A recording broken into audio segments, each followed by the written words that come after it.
রাসূলুল্লাহ সাল্লাল্লাহু আলাইহি ওয়াসাল্লাম তাহুত্তুহু, নবীজি বললেন এক নাম্বার ওই নাপাকি সে ঘষে ওঠাবে। 2 নাম্বার সুম্মা তুকরিসুহু বিল মা, পানি দিয়ে কাপড়টা রিগড়িয়ে নিবে। 3 নাম্বার তানদাহুহু, এরপর এটাকে ভালোভাবে চিপার পর শুকাতে দিবে। সুম্মা তুসাল্লি ফি, এরপর এই পবিত্র কাপড়ে নামাজ পড়বে। তাহলে হাদিস থেকে বোঝা যায় নামাজের পূর্বে কাপড় যদি পবিত্র না থাকে, এটা পবিত্র করে নামাজ পড়া মানে নামাজ কায়েম করা। নামাজের পূর্বে আরেকটা শর্ত হলো নামাজের জায়গা পাক আছে কিনা এটা দেখতে হবে। ঘরে যদি সুন্নত বিতির নফল নামাজ পড়েন, দেখবেন বাচ্চা যায় নামাজে প্রস্রাব করেছে কিনা।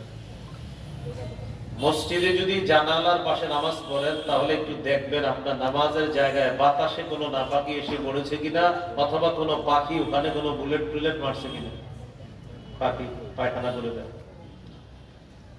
এই নামাজের জায়গাটা পাক আছে কিনা, পবিত্র আছে কিনা, এটা চেক করা মানে নামাজ কায়েম করা।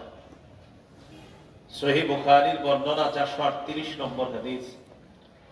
قال رسول الله صلى الله عليه وسلم أعطيت خمسا لم يعطهن أحد من الأنبياء من قبلي।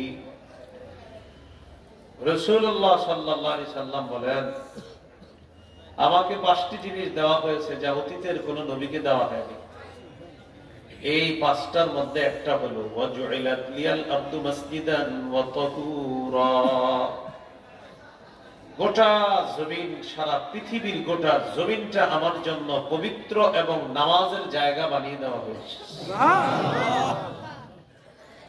فأيما رجل من أمتي أدركته الصلاة فليصلي, আমার কোন উম্মতের যখন নামাজের সময় হবে, আশেপাশে যদি ইবাদত খানা না পায়, ওই পবিত্র জমিন এসে নামাজ পড়বে, আল্লাহ তার নামাজ কবুল করে নেবে। সুবহানাল্লাহ। হাদিস থেকে শিখলাম কি, এটা একটু বুঝুন। খালেকের পক্ষ থেকে জমিন পবিত্র, মাখলুক এটাকে অপবিত্র বানায়। এই মাখলুক অপবিত্র বানাইছে কিনা এটা চেক করে নামাজ পড়া, নামাজ কায়েম করা। সতর ঢেকে নামাজ পড়া গুরুত্বপূর্ণ মাসালা। সতর ঢাকার গুরুত্ব আল্লাহ তাআলা কোরআনেও দিয়েছেন। সূরা আরাফের 26 নম্বর আয়াতে আল্লাহ বলেন, ইয়া বনি আদম ক্বাদ আনজালনা আলাইকুম লিবাসা ইউয়ারি সাওআতিকুম ওয়া রিশা ওয়া লিবাসুত তাকওয়া যালিকা খায়র। হে আদম সন্তান, আমি তোমাদেরকে পোশাক দিলাম, এমন পোশাক যা তোমাদের লজ্জাস্থান ঢেকে রাখবে, তোমাদের সতর ঢেকে রাখবে এবং তোমাদের সৌন্দর্যতার কারণ। মনে রাখবা, তাকওয়ার পোশাক সর্বোত্তম পোশাক।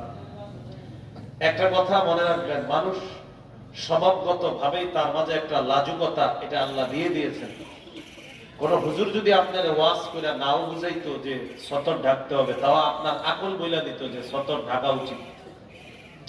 দলিল সূরা আরাফের 22 নম্বর আয়াতে আল্লাহ বলেন, ফালাম্মা যাকাশ শাজারাতা বাদাত লাহুমা সাওআতুহুমা ওয়া তাফিকা ইয়াখসিফানি আলাইহিমা মিন ওয়ারাকিল জান্নাহ। আদম এবং হাওয়া যখন নিষিদ্ধ গাছের ফল খাইল, তাদের দুজনের কাপড় খুলে গেল, সতর দুইজনের সামনে প্রকাশ পেয়ে গেল।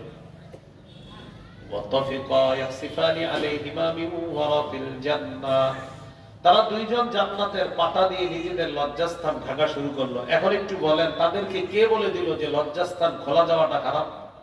কেউ তো বলেনি। লজ্জাস্থান যেটা, এটা আরেকজনের সামনে খুলে যাওয়াটা খারাপ, কেউ কিন্তু বলে নাই। তাদের স্বভাব বলে দিয়েছে এটা কেমন কথা। তাড়াতাড়ি জান্নাতের পাতা দিয়ে দুইজন দুইজনকে ডাকতে লাগছে। তো এই আয়াতের মাধ্যমে বোঝা যায় মানুষ সৃষ্টিগত ভাবে লজ্জার একটা বৈশিষ্ট্য নিয়ে সে জন্মগ্রহণ করে।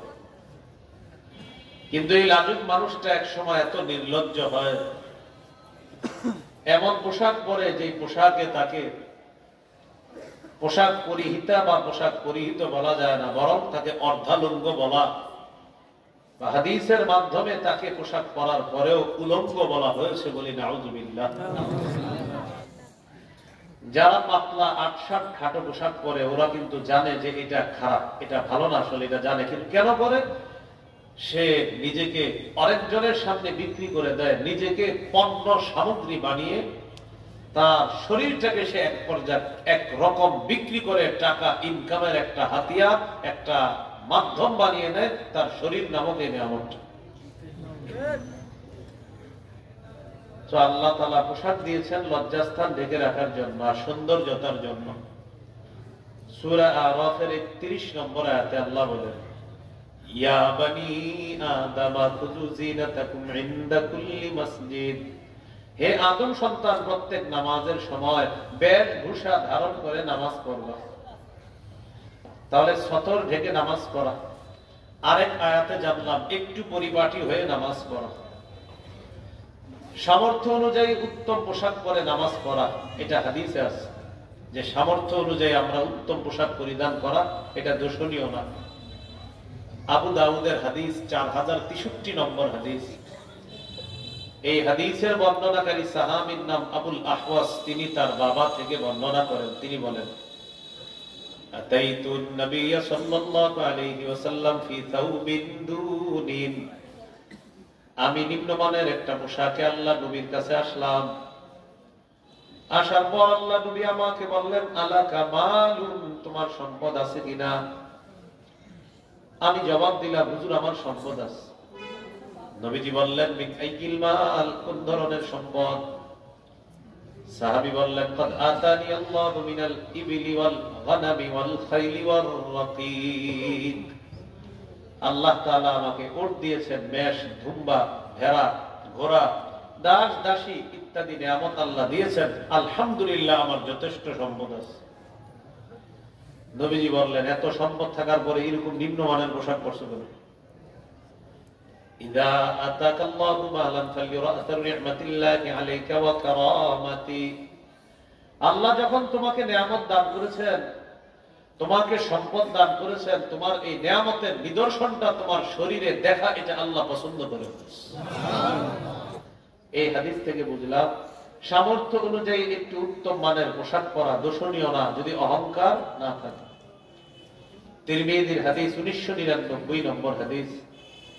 قال رسول الله صلى الله عليه وسلم لا يدخل الجنة من كان في قلبه مثقال ذرة من كبر। রাসূলুল্লাহ সাল্লাল্লাহু আলাইহি সাল্লাম বলেন, যার অন্তরে দানা পরিমাণ অহংকার আছে সে জান্নাতে যাবে না। قال رجل إن الرجل يحب أن يكون ثوبه حسنا ونعله حسنة يا رسول الله। ইয়া রাসূলুল্লাহ, আমাদের মধ্যে কোন কোন মানুষ চায় তার পোশাকটা যেন উত্তম হয়, তার জুতা যেন উত্তম হয়। আমাদের মাঝে অনেক মানুষ আছে তারা চায় তার পোশাকটা উত্তম হোক, তার জুতা উত্তম হোক। হুজুর, এটাও কি অহংকার? নবীজি বললেন, না, এটা অহংকার না, এটা সৌন্দর্যতা। সুবহানাল্লাহ। ইন্নাল্লাহা জামিলুন ইউহিব্বুল জামাল। নিশ্চয় আল্লাহ সুন্দর, সৌন্দর্যতাকে আল্লাহ পছন্দ করেন, আল্লাহ ভালোবাসেন।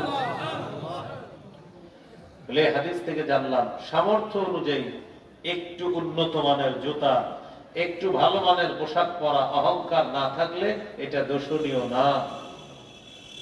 উত্তম পোশাক দ্বারা উদ্দেশ্য আপনার পোশাকের গজ কম হোক বেশি হোক সমস্যা নেই। আপনার পোশাকের গজ যদি 50 টাকা হয় সমস্যা নেই, 600 টাকা হয় সমস্যা নাই। উদ্দেশ্য হলো ধুয়ে পরিপাটি করে একটু লন্ড্রি করে আপনি এটা পরবেন, পরে নামাজে যাবেন, এটা হলো উদ্দেশ্য। আবু দাউদের 4062 নম্বর হাদিসের বর্ণনা। عن جابر بن عبد الله رضي الله تعالى عنه قال أتانا رسول الله صلى الله عليه وسلم। জাবের রাদিয়াল্লাহু তাআলা আনহু বর্ণনা, তিনি বলেন রাসূলুল্লাহ সাল্লাল্লাহু আলাইহি সাল্লাম আমাদের কাছে আসলেন। ফারাআ রাজুলান শাইসা